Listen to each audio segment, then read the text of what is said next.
La fête est annulée, l'avocat arrive, a déclaré mon père le jour de mon anniversaire parce que j'avais refusé de céder ma villa de 200 mètres carrés au bord du lac d'Annecy à ma sœur. Et je me suis contenté de hocher la tête alors. Que juste derrière l'avocat arrivait la police que j'avais moi-même appelée. Mon père a annoncé la fin de ma propre fête d'anniversaire à 19h43 précise et la pièce est devenue si silencieuse que je pouvais entendre le pétillement du champagne dans 30 flûtes intactes. La fête est finie, a-t-il dit, non. Pas à moi, mais à toute l'assistance, de la même manière qu'il avait toujours édicté des sentences sur ma vie comme si j'étais un phénomène météorologique nécessitant une gestion publique. Que tout le monde rentre chez soi, mon avocat est en route, a-t-il ajouté en sortant son téléphone comme s'il s'agissait d'une arme chargée dont il avait l'habitude de se servir avec succès. 31 membres de la famille restaient pétrifiés dans mon salon. Mon salon avec ses baies vitrées s'ouvrant sur le lac, celui que j'avais acheté avec mon propre argent, conçu selon mes propres plans et payé intégralement sans la moindre caution parentale. Tenant des assiettes de petits fours et des verres de vin avec cette expression collective de gens regardant un accident de voiture au ralenti en calculant s'ils sont assez proches pour être touchés. Ma sœur Chloé se tenait au centre de la pièce dans une robe couleur champagne, une coupe à la main, et elle n'avait pas l'air le moins du monde embarrassée par tout cela, ressemblant plutôt à une femme qui avait fait son travail de préparation et restait confiante dans le résultat. Elle finira par céder, dit Chloé à mon père, assez fort pour que tout le monde entende, elle finit toujours par céder. Mon père a hoché la tête avec l'autorité satisfaite d'un homme qui a passé un coup de téléphone et n'a plus qu'à attendre que les rouages du monde confirment sa décision. J'ai simplement hoché la tête aussi, mais pas de ce hochement de capitulation, pas de ce « d'accord, tu m'as épuisé » que j'avais passé la majeure partie de mes 38 ans à produire sur commande. Pour mettre fin à des conversations qui m'exténuaient.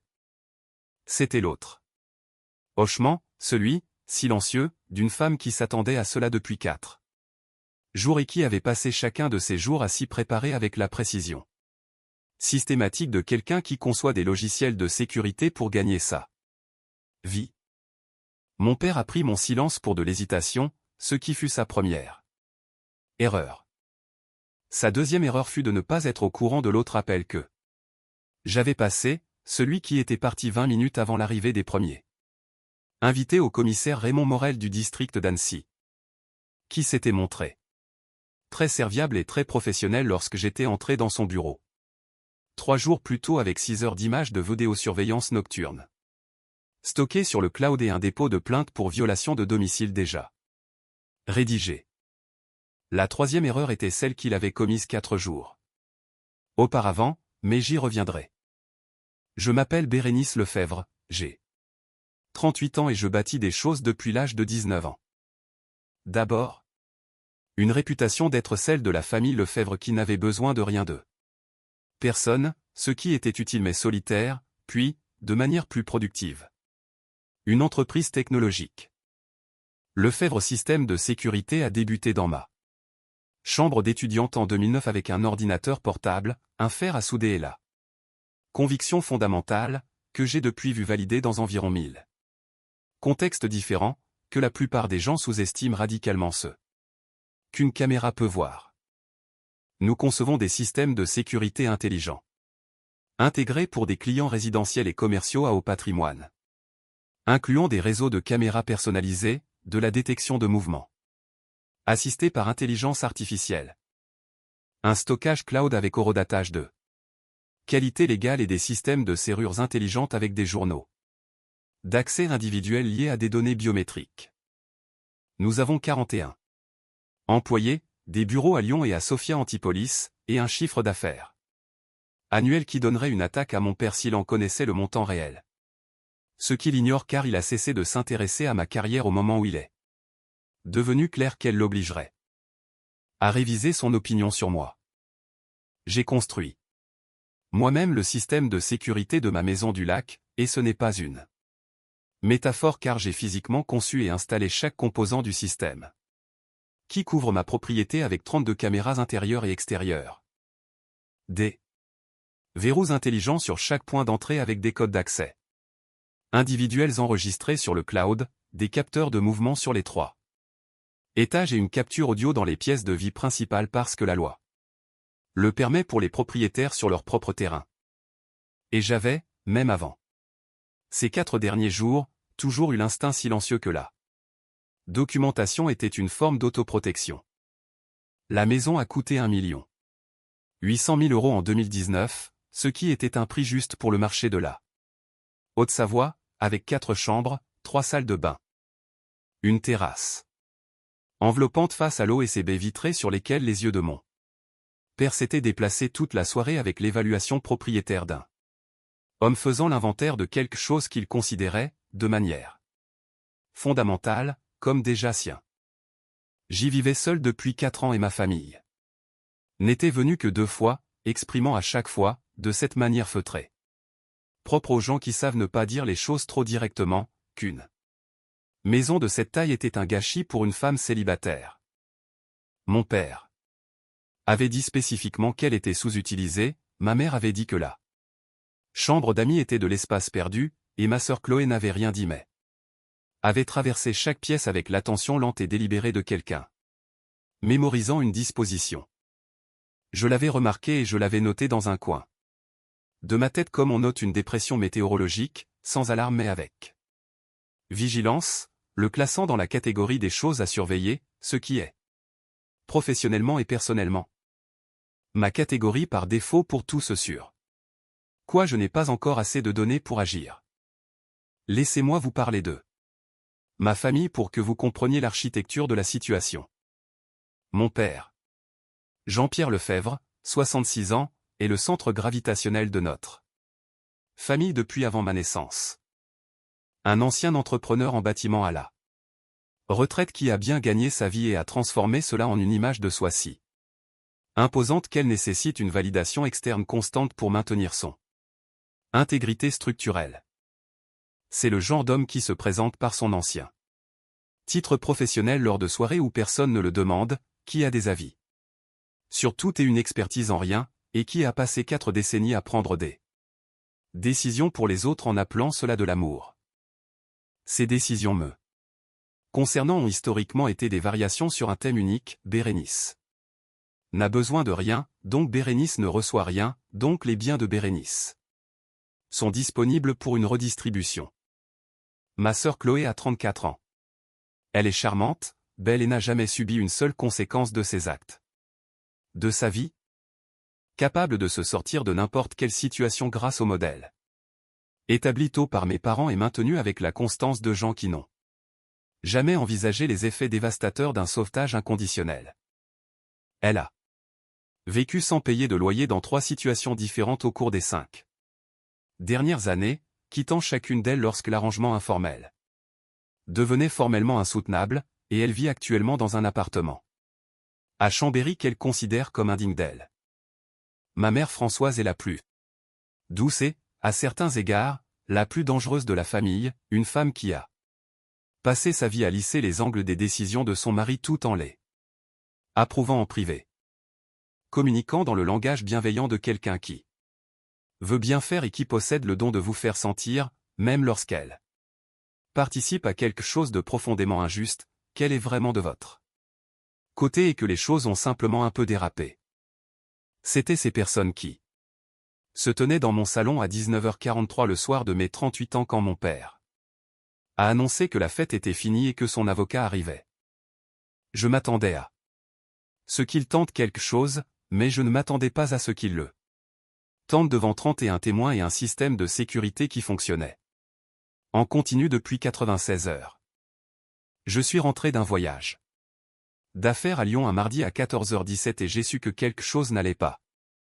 Avant même d'ouvrir la porte car il y a une qualité spécifique à l'air d'une maison qui a été habitée en votre absence. Une perturbation du calme figé qui s'accumule lorsqu'un espace est réellement vide.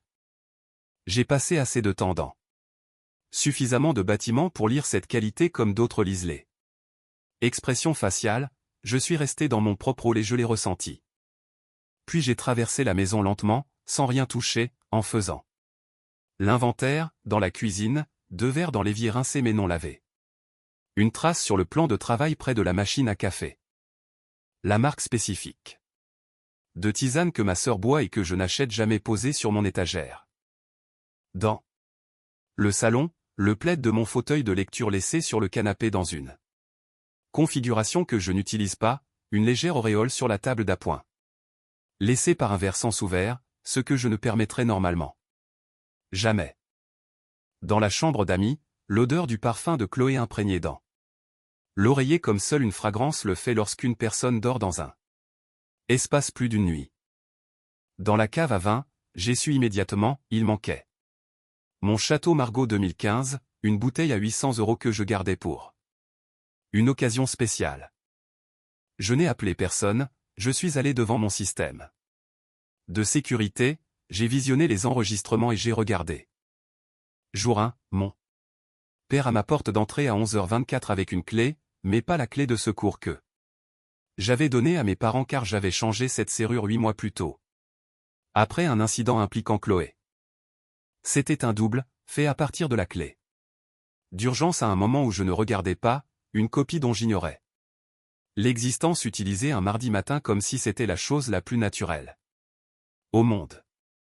Je l'ai vu entrer avec Chloé derrière lui qui a traversé mon salon en ouvrant les bras, faisant un tour sur elle-même au milieu de la pièce comme si elle en prenait possession, alors qu'elle était au téléphone. Jour 2, ma mère est arrivée seule à 14h30, s'est fait du thé, et restée 40 minutes à lire son téléphone puis est montée dans ma chambre pour ouvrir mon tiroir à bijoux et sortir un bracelet en or que j'avais acheté en Italie pour l'examiner à la lumière avant de le reposer. Jour 3, tous les 3 ensemble de 18h. À 21h, j'ai vu Chloé ouvrir la cave et choisir délibérément le château Margaux, j'ai vu mon père manger un repas cuisiné dans ma cuisine avec mes provisions et j'ai vu ma mère regarder ma télévision. Puis l'audio les a captés. Et j'ai monté le volume pour entendre Chloé dire d'un ton léger, « Bérénice est tellement naïve, une fois que nous serons installés, elle n'osera pas nous expulser par peur du qu'en dira-t-on, cette maison est à nous. » Mon père riait. En disant, elle pliera, elle plie toujours, et ma mère ajoutait doucement. Assurez-vous simplement que cela ait l'air raisonnable quand vous lui en parlerez, choisissez le bon moment. Je suis resté assise à mon bureau. Longtemps après la fin de la vidéo, je n'ai pas pleuré, je n'ai pas tremblé. J'ai ressenti quelque chose de plus froid, ce sentiment lourd d'une suspicion porté pendant des années devenant enfin un fait confirmé. J'ai appelé mon avocate le lendemain matin, maître Viviane Roche, qui pratique le droit immobilier depuis 22 ans et qui possède une qualité que j'apprécie. Elle ne réagit ni trop peu. Je lui ai envoyé les images, elle est restée silencieuse un moment avant de dire, c'est très clair, Bérénice, la duplication d'une clé de sécurité constitue une violation de domicile au sens pénal, quel que soit le lien familial. Et le vol du vin combiné au reste nous donne une base solide pour un dépôt de plainte, comment voulez-vous procéder? Je lui ai dit que je prévoyais une fête d'anniversaire pour samedi et elle m'a répondu, en 22 ans de carrière, je n'ai jamais eu de cliente aussi préparée. J'ai également appelé le commissaire Morel le vendredi après-midi, un homme de terrain que rien ne surprenait plus, il a examiné les preuves et m'a confirmé que ses services pourraient envoyer une patrouille samedi soir dès que je confirmerai la présence des suspects sur place. Vous comprenez que cela deviendra une affaire publique, m'a-t-il demandé, ce à quoi j'ai répondu que je voulais procéder ainsi depuis 15 ans mais qu'il me manquait les preuves jusqu'à cette semaine. J'ai ensuite finalisé la commande du traiteur pour 32 personnes. Ces 3 jours entre la découverte et la fête ont été les plus étranges de ma vie, je suis allé travailler, j'ai assisté à des réunions sur de nouvelles mises à jour de logiciels de verrouillage sans que personne ne se doute que je préparais simultanément les poursuites pénales contre ma propre famille. J'ai emballé le cadeau que je m'étais acheté, un livre de photographie d'architecture en édition originale. Et je l'ai posé sur mon bureau, puis j'ai changé tous les codes numériques de ma propriété sans toucher aux serrures physiques pour que les preuves restent intactes. Mais j'ai configuré un verrouillage intelligent à distance que je pouvais déclencher depuis mon téléphone sous le contact nommé « Fait ». J'ai commandé un gâteau au citron et à la fleur de sureau, mon préféré, et non le gâteau à la vanille que ma mère achetait toujours parce que Chloé préférait la vanille. J'ai invité toute la famille, mon oncle Grégoire, ma tante Mathilde, les cousins, tout l'appareil de la famille Lefebvre assemblé dans mon salon. Comme un jury que je n'avais pas officiellement convoqué. L'avocat de mon père, Maître Maurice Grère, est arrivé à 20h04 dans un costume bleu marine avec la confiance d'un homme habitué à faire croire que la loi est de son côté. Il m'a regardé avec cet air condescendant avant de me dire « Bérénice, votre père m'a expliqué la situation. Étant donné la taille de cette propriété et votre situation de célibataire, refusez de répondre aux besoins de logement de votre sœur pourrait être interprétée comme contraire à l'obligation familiale. Je l'ai coupé en disant que je devais montrer quelque chose à tout le monde. J'ai tapé sur mon téléphone et l'écran de 180 cm du salon s'est allumé. La pièce est devenue totalement silencieuse, pas un silence poli, mais un silence de souffle coupé. Les images de vision nocturne ont rempli l'écran, mon père avec sa clé, Chloé dansant dans mon salon, ma mère fouillant dans mes bijoux, et surtout l'audio, clair et net, où il complotait pour s'approprier ma maison. En pariant sur ma faiblesse. Ma tante Mathilde a eu un haut-le-cœur, mon oncle Grégoire a posé son assiette avec une lenteur délibérée, et 31 parents ont regardé en silence ma famille se regarder elle-même. Le stylo de maître Grère a glissé de ses doigts et a frappé le parquet, il ne l'a pas ramassé. Le visage de mon père est passé par le choc puis par la fureur de celui qui se fait prendre. Ces images sont hors contexte, a-t-il commencé à crier, mais la sonnette a retenti. Ce n'était pas un autre invité, 3 voitures de police étaient dans mon allée, leurs gyrophares peignant le salon en rouge et bleu à travers les grandes baies vitrées. J'ai ouvert la porte au commissaire Morel qui m'a demandé « Mademoiselle Lefebvre, vous avez appelé ?» Je lui ai tendu mon téléphone avec le dossier préparé par Maître Roche, incluant l'inventaire des objets dérobés, dont le château Margaux et 3 bijoux catalogués avec leur valeur. Derrière moi, Chloé a hurlé « Tu nous as tendu un piège !» Je me suis retourné et je lui ai répondu « La clé que j'avais laissée chez papa et maman il y a 18 mois était un appât, j'avais marqué l'original pour savoir s'il serait copié, je savais exactement ce que vous feriez car je surveille votre comportement depuis 3 ans. » Mon père a tenté de se tourner vers son avocat pour qu'il dise que c'était une affaire de famille, mais Maître Grère a fermé sa mallette, a ramassé son stylo et est parti sans dire un mot, comprenant que la cause était perdue.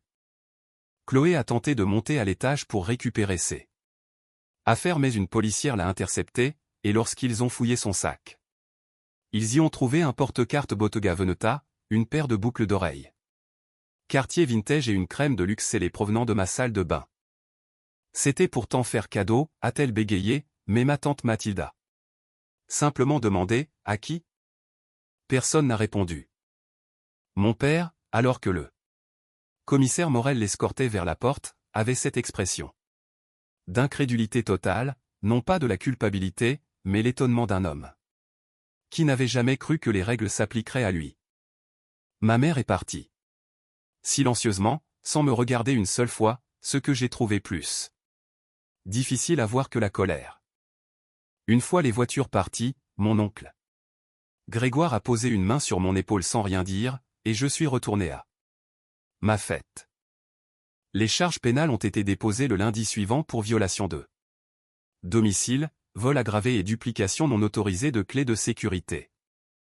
La procédure a duré 7 mois et s'est terminée par un accord incluant des amendes, une restitution financière et une interdiction formelle de contact et d'approche de ma propriété. Maître Roche m'a confié qu'elle n'avait jamais vu un dossier aussi bien documenté, et elle m'a même recommandé à d'autres clients pour la sécurité de leur résidence. Mon oncle Grégoire m'a appelé la semaine suivante et nous avons eu notre première vraie conversation en 38 ans. Il s'est excusé de ne pas avoir parlé plus tôt. Mon gâteau d'anniversaire était délicieux, et après le départ de la police, nous l'avons mangé avec mes cousins. Dans une atmosphère étrangement exaltée. J'ai soufflé mes bougies à 21h15 sans faire de vœux, car tout ce dont j'avais besoin, je l'avais déjà construit. Moi-même. Cela fait 9 mois maintenant, je vis seul dans ma maison du lac. Qui est bien la mienne, la cave est réapprovisionnée et le bracelet en or est dans mon tiroir, et personne n'y touche à part moi. Je n'ai pas reparlé à mon père, ma mère ou ma sœur depuis cette nuit-là, ce n'est pas une déclaration dramatique, c'est simplement le résultat de longues réflexions avec ma thérapeute qui m'a fait remarquer que j'avais passé ma vie d'adulte à construire des systèmes pour protéger mes biens parce que personne ne m'avait appris que j'avais le droit de me protéger moi-même. J'y travaille. Mon système de sécurité fonctionne toujours, mais il n'y a plus qu'une seule personne qui possède le code d'accès à ma porte, moi. C'est une liste d'invités très courte. Mais j'ai découvert que c'était une chose extraordinairement paisible que de rentrer chez soi dans ces conditions. Mon père, me dit-on, continue de se présenter comme la victime, et je le crois capable de maintenir cette version indéfiniment, mais je n'ai plus besoin que sa version corresponde à la mienne. Le lac est toujours là, la lumière du matin rend toujours la pièce dorée pendant 40 minutes chaque jour de beau temps, et je m'assois dans cette lumière. Avec mon café en pensant à ce que j'ai bâti, l'entreprise, la maison, mes limites, et je me dis, c'est à moi, ce n'est pas gaspillé. C'est à moi.